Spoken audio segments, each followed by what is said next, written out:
plant-based stuff or whatever, they still, especially I think in the hairdressing industry, but also in makeup, people want natural products now because they don't want so more much, and more, crap or because there is such horrible stuff. Depending on, oh wow, like it's animal tested, but there's so much shit in in these products. Definitely, yeah. It's like I've got to say I was a bit scared to really bring it out there, being a vegan hairdresser, because obviously I'm vegan and I'm very proud of that, but I'm also running a business. I've also got to think about... That's a good point. I've got to make... it's not something I really want to be too conscious of, and I'm not a really businessy person. You've met me, you've been in my salon. It's just like, oh, you want coffee, tea, blah, blah. It's all more fun and games than really business thing, because that's not what I want to be. But that's sometimes what I have got to be. And I also got to think about, I have to pay my rent, I've got to eat, I've got a dog to feed as well. Yeah. So, that's something you got to do as well. And of course. At first, I did think about it. And I've talked to a lot of people about it. Like, am I going to really throw it out there? Mm-hmm. That obviously that I am a plant-based hairdresser. Yeah. And... because I was a bit scared, because you do sometimes get those reactions like, oh, another vegan. Mm-hmm. And some people, I think we don't see that too much because we live in our little vegan bubble. Exactly. But then I do also see those people that would not want to come to see me because I'm vegan, but then I also figured like, are those the kind of people that I really want to work with? I don't know. Yeah. So, it was a bit scary. Yeah. But then I figured, like, I've got my customer base already. Yeah, like, and I'm really glad you did. And it's I think it's sort of half and half. Yeah, maybe absolutely. half of them are vegan, the other half is not. But I've got to say that all of my customers that are not vegan are not the sort of people who are really against it. And you're in Amsterdam, I think you're also in, I think that helps. even I mean, I have not lived, I was away from Holland for 16 years. I came back recently, and even just seeing how many vegan businesses are here now, vegan cafes, even shops, things, it's so much brighter now and wider and brighter. Broader is what I want to say, but it's also bright, very bright. But it's like, I do look for, I don't want to also, for me, it's like, of course I'm very, everybody knows this, like my hair is very important to me. So, and especially because my hair for me is also like, it's my fuck you to the world, it's like, this is who I am. Yeah, so and I it's think really with hair, you can really sort of show people, sort of who you are. Yeah, exactly. It's sort of you do that with your clothing. You do that with a lot of stuff, but it's kind of like this extension of your personality. Yeah, you can really extend your personality through your hair, or people do it in all sorts of ways through hair, tattoos, makeup, whatever. And you can really extend your personality with your hair, show who you are, and all that stuff. So it's one of these things where you feel like, as I think for me as a customer, it's like, you want, and you are so, like, people who are listening and they live in Amsterdam, go see Katja, because I think you're so professional, you're so skilled, especially the coloring as well. Like, I mean, it is amazing how, you put 3 different colors of pink in my hair, and it's never looked as good. I'm so I was so happy, and I still am. But also, for me, it's also like, I want to give my money to someone I want to support, I know you're vegan, I know you're ethically vegan like me, and then you feel good about, I mean, as much as I love, I'm not going to, say any names here, but you and I both know who I'm talking about. Some of these other hairdressers, I'm like, I don't know, do I really want to give you my money? And it's a lot of money. What you're saying. That's something that I feel as well when I go out for a coffee or food or whatever. I much rather just spend my money on people I know that are ethically vegan and not doing this because it's getting a bit of a money in the bank. It's becoming bigger, and I think it's also becoming a bit of a fashion thing. And I'm not going to judge anyone for whatever reason they are vegan. But if I can choose, I'd much rather spend my money on a business that's ethically vegan. Absolutely. Than on a business from what I know that they do it because it looks good on Instagram. Exactly, so, Or it's what you were just saying, the fashionable thing to do. I'm always all for veganism, so do whatever you gotta do, whatever your reason is to go vegan, may it be for your health, for the environment, for the animals. You know, I don't want to go as far as saying I don't care as long as you're vegan, but as long as you're vegan, you're doing the right thing. So I'm not going to judge you for it. But for me personally, I'd rather give my money to ethical vegans who are well, because it also makes you think, like, you know, when you just said about they have saved the oceans and saved the rhinos, it's kind of like, you kind of, when you come to you are contributing to that as well, because you know, we're paying you, and you get those, you know, because it's wonderful, really an extra step for me to take. Because if I can choose between a company that has vegan products but use plastic materials, like all new materials to make their packaging, or I can go for a company that I think it has really high quality products and goes that extra step for the environment. It's amazing. Why not do that extra step? Yeah, because I really think that the environment is, for me, also a very big part of why I first and want to foremost, be, I became vegan for the animals. But, same. Then as well, I think it these did great choices. things for my body. Like, I feel so much better now, and also knowing that I'm not contributing as much to pollution and all that stuff.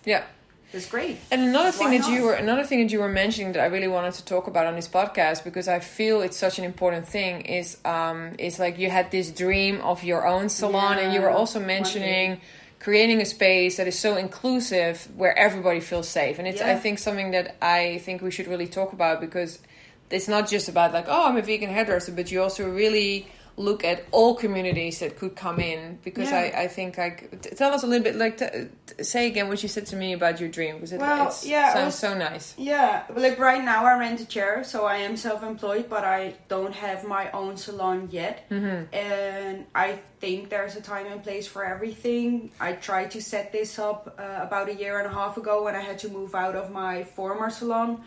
But I found this really great place. I was gonna look at it, and that morning I got a call from the realtor saying, sorry, someone else already signed the lease. So it didn't happen yet for now, but it's really a thing that I want to do, is set up my own salon where you know, the place where I am at now is great, but I want to do a full vegan salon, so that there's no animal products in it at all. So it's you know, that would be great. But also, I got a lot of people right now from the LGBTQ community as well. And what I found out is that is not always easy for some people to talk about how they want to look. Like, as we talked about like before, is hair and your appearance is really an extension of your personality as well. And I think for us it might be quite easy because we're both female, we're straight. I think we do get some comments sometimes because obviously you got bright pink hair, I shaved my hair off, we both got tattoos, so you do sometimes get comments on that and everything, but it's our choice. Like, in the end, it's our choice, our decision.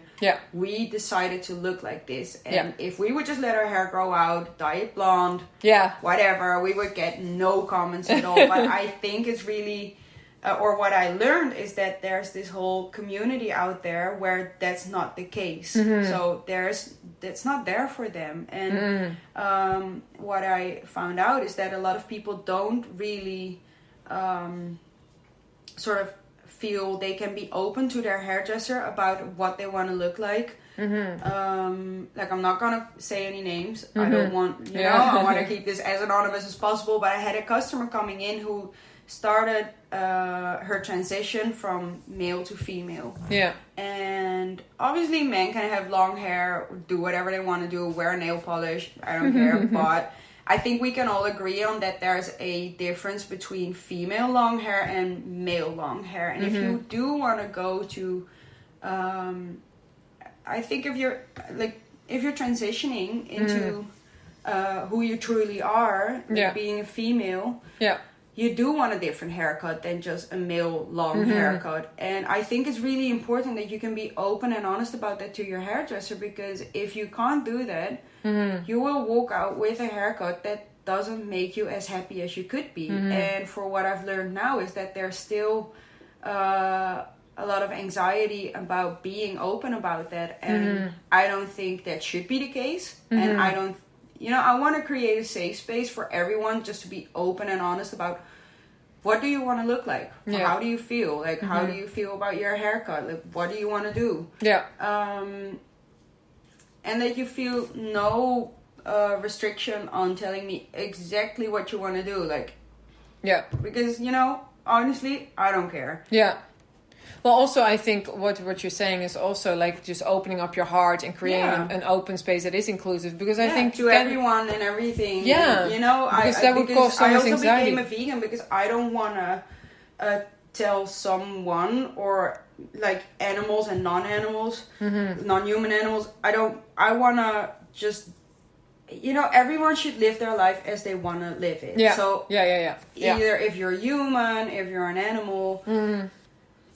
You gotta do what you want to do. Yeah, that's the main thing. Yeah. So that applies for me in my veganism towards animals, but also towards humans. Because I think if you feel better dressing male or female, and that includes your hair as well, you should be able to talk openly about that to the person who is cutting your hair. Yeah. And that would be something that I really want to.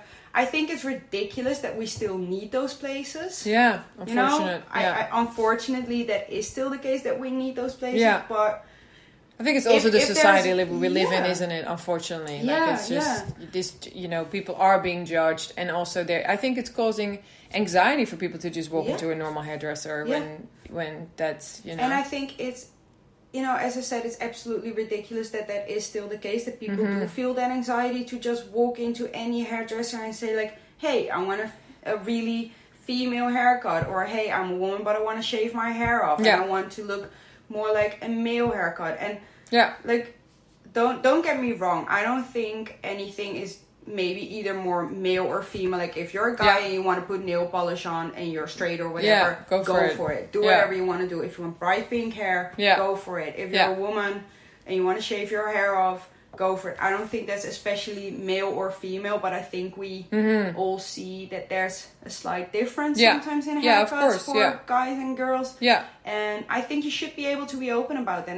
It's weird that we still live in a society, and I think especially in a city that's always been so open and free, that there's still that sort of step to take to go into a hairdresser and do that. So, I think it's a shame that we need places like that, but as long as we need it, I would really love to provide. Well, I think it's also, you're going to take boundaries away, and you're going to, create an open space. Like, exactly when I walked into this salon as well, you feel exactly what we were talking about. There was nice music on, and you're being welcomed, and that's the kind of feeling you want to have. And you don't want to feel like from the moment you step in, you're being judged, or or that if there's still a lot going on. And I think when people are, and I've had a lot of friends who are transitioning or have been transitioning, I think the transitioning period can be a very fragile period, and I think that's a time where you feel even extra exposed because you're going through so much. So I think it's really beautiful, and I really hope you'll. And I think we find a all space. know if you get a haircut and you don't like it, you just feel insecure about it. It doesn't matter if you're